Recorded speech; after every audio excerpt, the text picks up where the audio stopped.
So there are certain formal ideas that are comfortable to me. There's a certain length of line that I tend to like. There's a certain musicality that I'm always going to be drawn to. But in most cases, I don't want to know where I'm going. Welcome to The Glimpse. I'm your host, Seán Hewitt. Stephen Sexton likes a certain amount of mystery. He's the author of 2 books of poems, including If All the World and Love Were Young, winner of the Forward Prize for Best Collection. In 2020, he was awarded the E.M. Forster Award and the Rooney Prize for Irish Literature. He teaches at the Seamus Heaney Centre, Queen's University, Belfast. Stephen Sexton is our guest today on The Glimpse. Whether he is melding elegy with the world of Super Mario, or staging an imagined conversation between W.B. Yeats and the singer of the Smashing Pumpkins, Stephen Sexton's poems set up a dance of the intellect, a real humanity, and a playful, inquisitive sense of form. In Stephen's work, there is always an element of surprise, of joy in language, of generous humanity, and the underlying links of ideas are fused or allowed to spark off and illumine one another. I love the sense that we might never quite know where a poem is going until we get there. And in Stephen's case, each of his poems feels like an event in thinking. Stephen Sexton, welcome to The Glimpse. It's great to have you here. Thank you, Seán. My pleasure entirely. Where are you speaking to us from?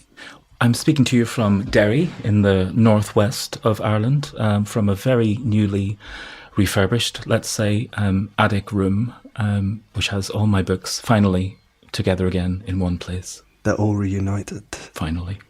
Just before we press record, Stephen was talking me through a beautiful set of bookshelves behind him, and they are painted in what we have now identified as eating room red, and it's a lovely colour. And can I hear a dog barking? If you hear a dog barking, it's a dog that's about to leave this building. I hadn't realised she hadn't already left this building, but any moment now. And how is she doing? I know you've recently got a new puppy, right? Or in the last year or so. Oh, she's very strong and spirited, let's say. Strong-willed. Very much so. I would love to begin by asking you to read your poem. It's a new one of yours, one that I haven't read in either of your collections. I wondered if you could identify in it, before you read it, anything that might be changing in your own work, or how it feels to have new poems that aren't collected and kind of be embarking on that process again. Thanks for asking. I guess to some extent I'm always aware that I want to be making new things, and that's not simply the act of writing a poem. It's a shift in thinking, or a formal shift maybe. Although in some cases they might be the same thing. I mean, what this is doing, in my opinion, is going to a slightly different kind of philosophical tone or mood that ordinarily I'd be inclined to avoid.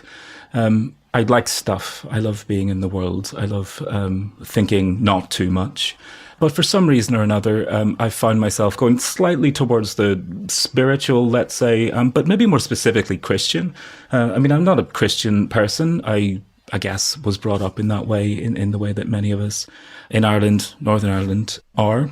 But recently, it's just thinking about those systems, thinking about those patterns of thought, and wondering what impact any of that has had on how I use language, given especially that's probably one of the first examples of heightened or metaphorical language I probably encountered.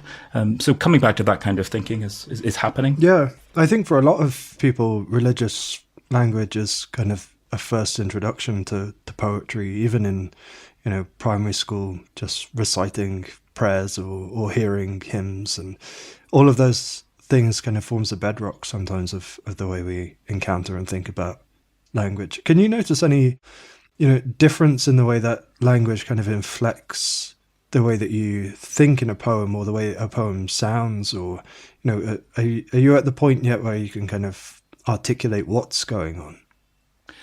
I hope I'm not, because I really don't want to know most of the time. I know it's kind of a commonplace idea, but there is a certain amount of mystery that I need.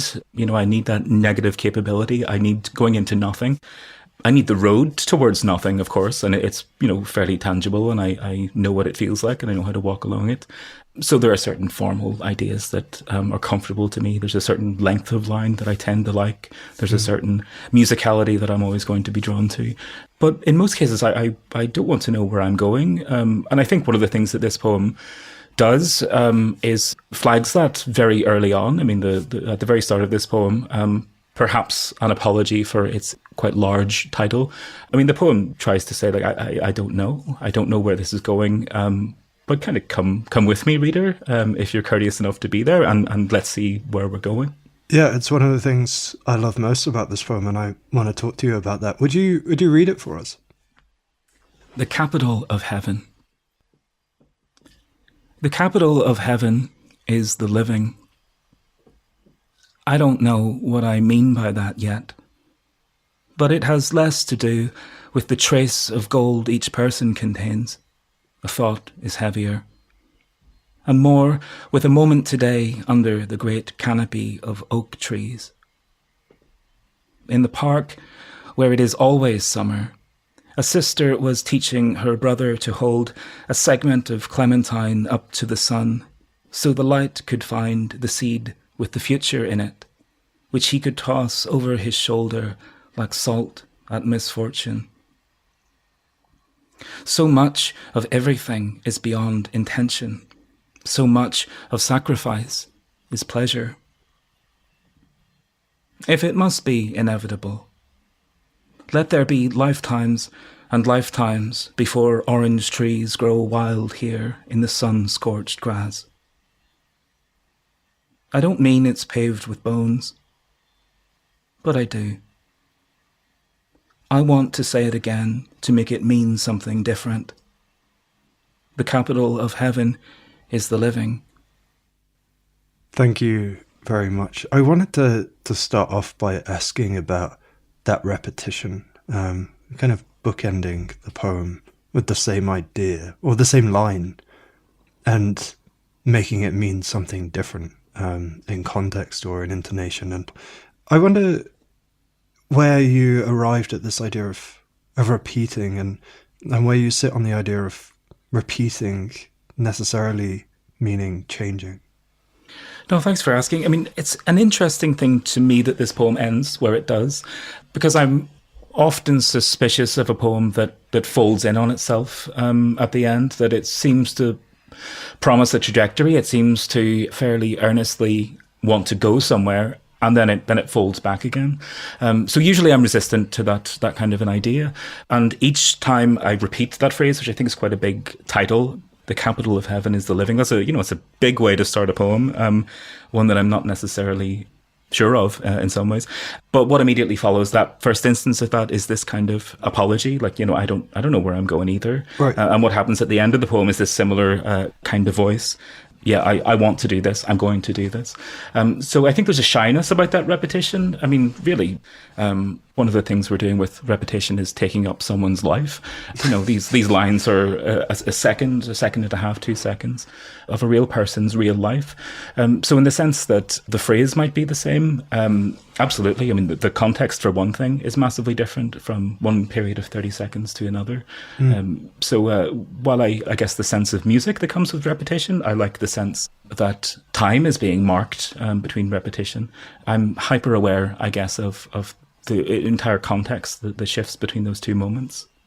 Right, yeah, because even if you repeat an idea, you're drawing attention to the gap of time between the first instance of that line and the second, and inevitably something has changed. Even if it was just a gap of empty time, the reader has changed, or something about the repetition marks a place in time and time moving forward. And a lot of this poem seems to me to be about the future and time moving forward, and perhaps in some ways about the precarity of the future. I wonder, is that sense of futurity something new to emerge in your work, or is it a more persistent concern for you now?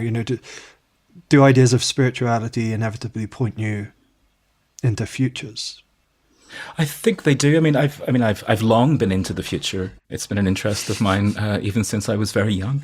I mean, what happens in this poem that hasn't happened, generally speaking, across my work so far, and it's not because I am not extremely concerned about the well-being of our planet, of the crises that we're all facing in some ways, but yeah, I mean, this is the first instance probably that I can think of that something like an ecological concern has come through. And it's not a coincidence that it's coupled with a sense of futurity. Mm. What this poem sort of hinges on in some ways is, seeing a child accidentally plant a tree, by not wanting to eat the bit of orange that has a seed in it. They might accidentally plant an orange tree, but that orange tree is not going to grow here. Right. But one day it might. And we're in this kind of chaotic future at that moment. Yeah, and it brings back to that idea, the line in your poem, so much of everything is beyond intention. There is a sense of indeterminacy and so many moving parts in the ways that futures are made, either by chance or accident or on purpose. That line, the capital of heaven is the living, is something that might have arrived and caused a question for you. But is that how it happened? How did the poem come about? I can't remember for sure, but what I imagine happened, as far as I can remember, is that line must have been accompanied by this experience, which, not that it matters, is a fairly true thing. I mean, I was walking around the park and saw some kid refusing to eat his little segment of orange, mostly because he didn't want to have to negotiate a seed. But I know that I wrote this poem, one of those ones that comes very quickly in like 20 minutes while boiling water or something like that. But I think you're right too to point out the kind of question maybe of that first line, because it's a big statement that, if you're going to make it, you have to try and qualify this. And I suppose what's started to happen when I think about, again, maybe not spirituality, but something closer to the Christian experience that I've been aware of, or some of that, is this sense of what this afterlife is, of thinking of something like heaven as a kind of capitalist system in some ways. But it's increasingly baffled me, which is, why should the streets of heaven be paved with gold? Like, where do you get that gold from? Yeah. I mean, I know it's been perfectly well talked about. But I guess this sense that, as a concept, the afterlife works with a certain kind of scarcity. It has a supply and demand model in some ways. And where is it peopled? Where is it resourced? It's the living. And I think it takes the poem then to try and work through what that thought is, and to try and rationalize what, is in some ways is kind of a provocative opening line. But one of those odd moments of 20 minutes work where you look up and something's there. And it's done. And there's a poem. The page is printed. I wondered about the... I'm not sure addressee is the right word of this poem, but the source of power that might allow these things to be possible is in this poem. Did you imagine an addressee? Is it the reader? It's a good question. I suppose when I think of an addressee, I think of something slightly more dramatic. If there's this risk of an inevitability, if I may say it, I'm talking to whoever will listen is one thing, but also I'm talking to the people I know and like and love. Talking to my friends. I feel as though there aren't enough poems that people write to their friends, and while it's no one in particular, there is this sense of, I want to say this. Do you think that's a kind of growing sense that as you have written more poems, or perhaps have a firmer bedrock in your own poems, that you feel a sort of worth in taking a risk, or I'm just gonna say it like I want to say it? Or I'm aware of the risk, certainly. As I've suggested, some instances where the speaker of this poem is quite shy about the things they're saying. They keep kind of undercutting themselves in some ways. But I find it easier to be plain in some ways. I'm still kind of looking, as many of us are, I think, for that desirable, lucid, clean lyric sort of voice, which is technically not something most people can do to start with, and it may be the case that one never actually gets there. But I'm interested in this kind of plain voice that can say hopefully not too unreasonable things, and to offer something, at least in some way, interesting or compelling or thoughtful. Yeah, well, I mean, this poem certainly does that. You have chosen a very interesting second poem, and before we get to it, I just want to talk to you a little bit about American poetry. It seems that, you mention American poets relatively often in relation to your own work. And why do you think you kind of gravitate towards the poets that you do? Because they don't seem to me that they would be poets that maybe would be handed out to you at university or that you'd find so easily in a library. I think on some level it's an interest in the language that I know and like best, which is English. And it's an English that is just different enough. I mean, the fact that I live in Northern Ireland and have means that, Ireland and the United Kingdom, they are very familiar Englishes to me. I mean, the English of Britain is not that interesting or different because it's basically my English too.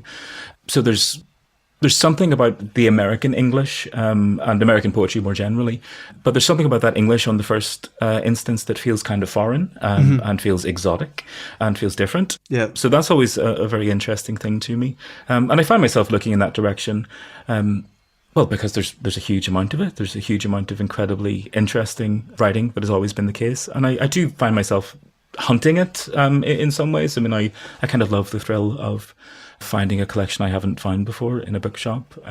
But I'm always looking, I guess, for this kind of thrilling example of poetry that seems to chime with me and with my intellect and with my instincts. Yeah, it's amazing the disconnect sometimes that we have with the US poetry world. The amount of big, influential American poets that there are that we don't seem to get much access to. I'm fascinated by the way that you hunt down poets. Do you read a lot online? Do you subscribe to US magazines? How do you go about finding them? I did used to subscribe to a couple, poetry magazine being the main one, but largely through recommendations, I guess. I mean, it's one of the great advantages of having a job like I do, which is teaching creative writing. You have colleagues and students and visitors and all kinds of people who are saying, hey, did you read this or did you see this? And, it's a great pleasure, I think, to be able to do that for other people, especially for students. I mean, to kind of shock them with something you love is a really nice privilege to have. Yeah, well, there's no better thing for a writer than to be shocked out of, or shocked in recognition of some amazing thing that you kind of feel that you should have known about all along. We're going to take a quick break, but afterwards you're going to introduce me to another US poet, I think. Yes. Who I hadn't heard of before. And this one's at least nominally about a yak. So thank you. We'll take a little break.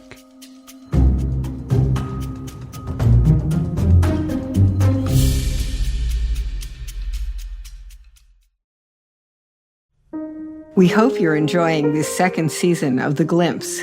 It's just one small part of the Adrian Brinkerhoff Poetry Foundation. We're the founders, Peter and Kathy Halstead. Our goal is to make great poetry more accessible to everyone, and we do that in a variety of ways, through partnerships, our film series, this podcast, and our website, brinkerhoffpoetry.org. We hope these works will lure you into a parallel universe, the way a Mobius strip brings you into another dimension without leaving the page you're on. Thank you so much for listening. Stephen Sexton, welcome back to The Glimpse. So, before the break, you were telling us about how you go about finding American poets and what they mean to you in your work. And you have chosen here a poem by the poet Oni Buchanan, and it's called The Only Yak in Batesville, Virginia.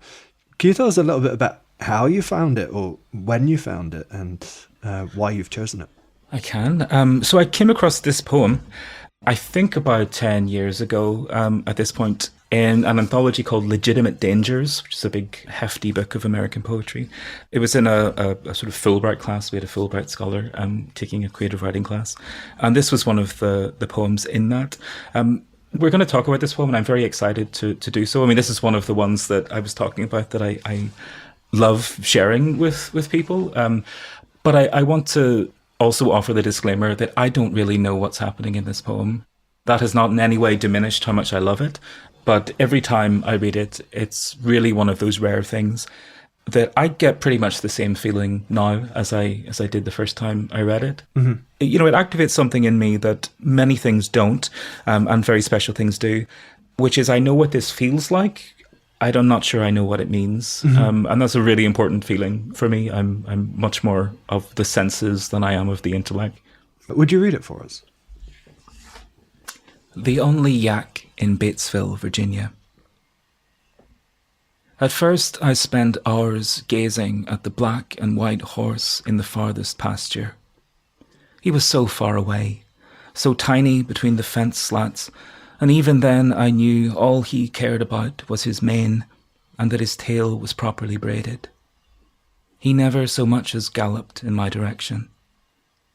Even the flies that edged his beautiful eyes never flew into my wool or landed on my nose. The love affair was over before it began. I started to dream of a dry cistern in the middle of the forest, and dry leaves where the other yaks could play until leaves stuck out of their hair and they looked like shrubs.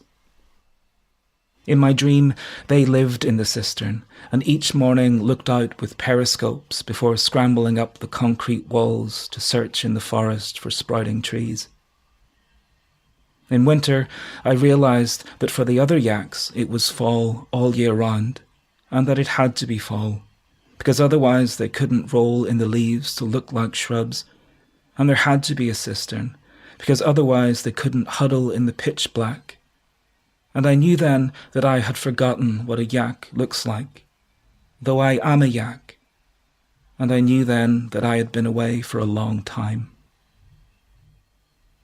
It's such a good poem, and in some way very difficult to articulate what's so good about it, because it's hard to pinpoint exactly what I think it's about. I know you said you hadn't kind of settled on a firm idea of it, but what were some of the ideas that have gone through your head about? Yeah, I mean, I think there's maybe a couple that lend themselves more obviously than others. I mean, one is a kind of romantic relationship that an unrequited one is fairly, obviously what's happening in the first stanza between a yak and a horse. I don't know if yaks and horses frequently have affection for each other. I don't know, but that seems to be what's happening in the first instance, and then what follows. I mean, my instinct is to think of something that also means a lot to me. Is the Marianne Moore phrase about imaginary gardens with real toads in them, which I guess take to mean that sense that you carry that real feeling, that real punctum or whatever it is that kind of moves you, and you put it somewhere else into an imaginary space. So I'm inclined to think of this as a fairly confessional poem, let's say, where the speaker or the author maybe has decided to articulate this sort of love affair through a yak and a horse. I think that's kind of unkind, because it says quite frequently that this is about a yak, and I think it does the poem a disservice to demand that we treat it for its human concerns. So I think there's that. But really, where I think what is so strange about the poem is that we have a fairly concrete premise. It's fairly well set. The images are very clear, and kind of there's even a little close up. I think it feels filmic in some ways to me. But so much of the poem is a kind of dream sequence, a kind of dream logic. I mean, it starts, about a third in and pretty much carries most of the way through. And I don't know what is happening. I know what it feels like. Yeah, the dream sequence is a very strange one in a way. I found myself for a while Googling cisterns and various images of cisterns, and they're really beautiful kind of Moroccan cisterns, and there are more functional concrete cisterns. But all the while in my head, I suppose, I was wondering, why are they in a cistern. Well, where does this aspect of the dream come from? And I suppose in some ways it might be a poem that seems to me about a desire to provoke a search for meaning in symbols or ideas, because these things become important to the poem. And so we try to find some sort of logical importance for them in a way that we might try and read a dream. We might try and put logic on it. And often, when dreams are recounted, they're relatively boring to people that weren't inside the dream, or they seem kind of illogical and pointless sometimes. But in this poem, there's definitely a sense of resonance, that it might be gesturing towards something. To me, it seemed to be a poem about community or affinity with people who you may feel you have left behind, and not recognizing yourself anymore. That I perhaps read it in a more melancholy way, that it seems to be not being able to recognize yourself, even if you could see yourself. There's something quite unsettling about forgetting what one looks like. I feel that alienation completely in it. I mean, that seems in some ways to be maybe not the ultimate, but one of the ultimate kinds of alienation is, to be not the horse, certainly, but now no longer the yak either. I mean, the other way of reading it as a possibility, I think, is one about emigration or immigration is one. I mean, I don't think we would consider the yak to be native to Batesville, Virginia, but there's something quite specific about the poem naming this place. There's a sense of forgetting what one is. I mean, this is a creature suddenly at the end of this poem that's between at least two sets of identities. And there's something about this kind of active longing that has in some ways been responsible for this disintegration of self, maybe, that the object has been sought so long that the subject has been effaced in some way by that longing. Yeah. Which I think is quite a human feeling, and I think most of us could go some of the way to understanding that feeling. There's something about the way time moves in this poem that's interesting as well. We begin, at first I spent hours gazing at the black and white horse in the farthest pasture. And then we start this dream which moves through the seasons. In winter, I realised for the other yaks it was fall all year round, and it had to be fall.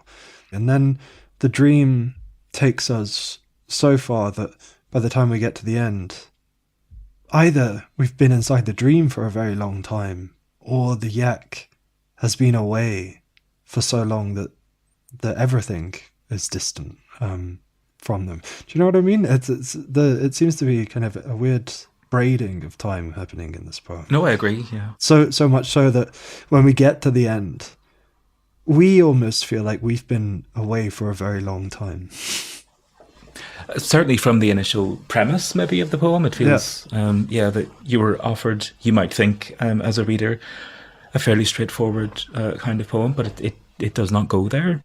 In winter, I realised that for the other yaks, it was fall all year round, and that it had to be fall. That's the bit where my senses can't really follow it, right. But I start to feel what's happening.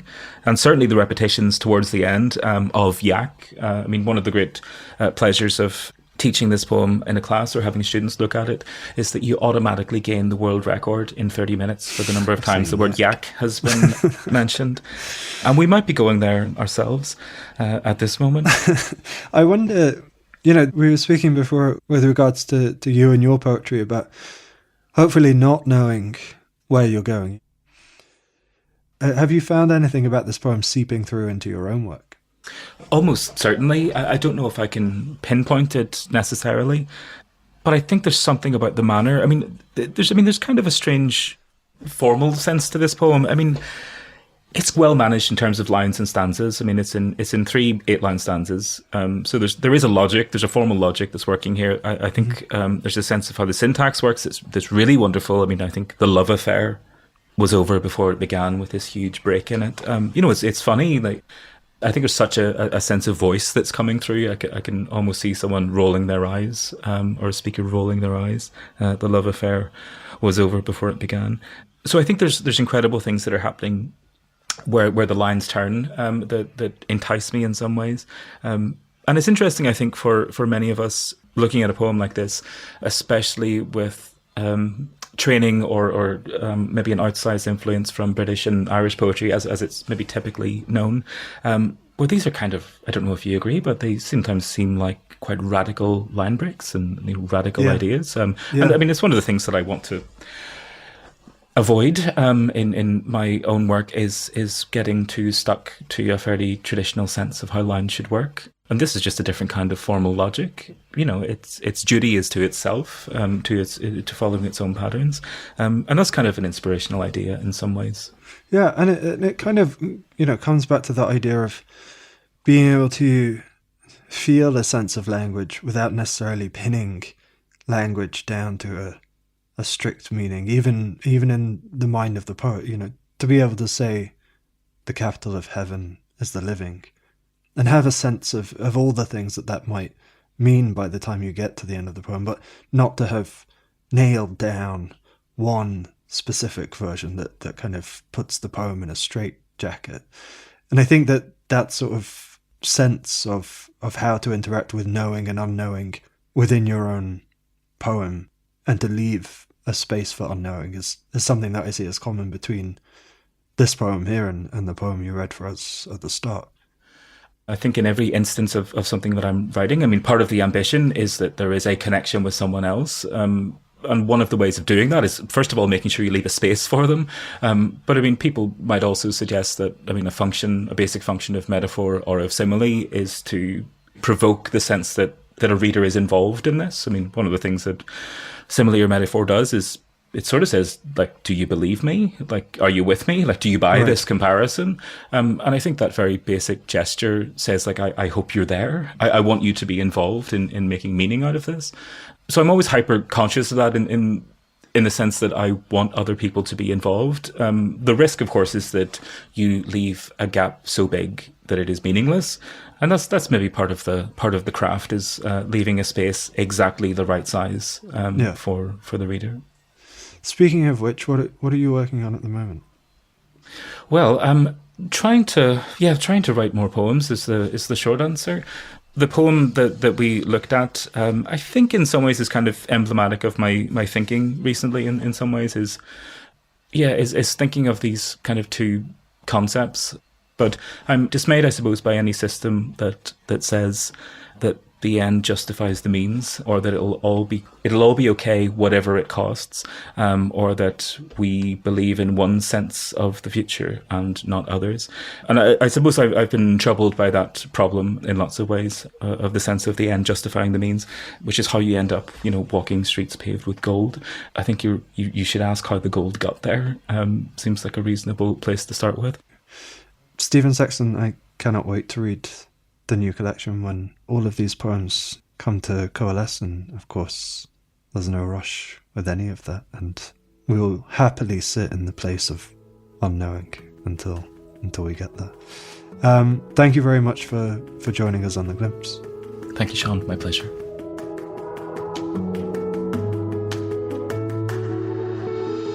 Thanks for joining us today. I'm your host, Seán Hewitt. Stephen's poem, The Capital of Heaven, was first published in The Stinging Fly and aired with his permission. Oni Buchanan's poem, The Only Yak, in Batesville, Virginia, was from What Animal, published in 2003 and aired with permission from University of Georgia Press. Coming up next week, poet Parker Hibbert talks about their relationship to rhythm in poetry, the lyric eye, and the impact of Joni Mitchell's artistic betrayal. Make sure to subscribe to The Glimpse wherever you get your podcasts. You can also find episodes on our website, brinkerhoffpoetry.org/podcast. We'd also love to hear from you. Drop us an email at theglimpsepoetrypodcast@gmail.com. The Glimpse is a production of the Adrian Brinkerhoff Poetry Foundation. I'm your host, Seán Hewitt. Our senior producer is Jennifer Wolfe. Kat Yore is our technical director and mixing engineer. Editorial director Amanda Glassman is our curator and production coordinator.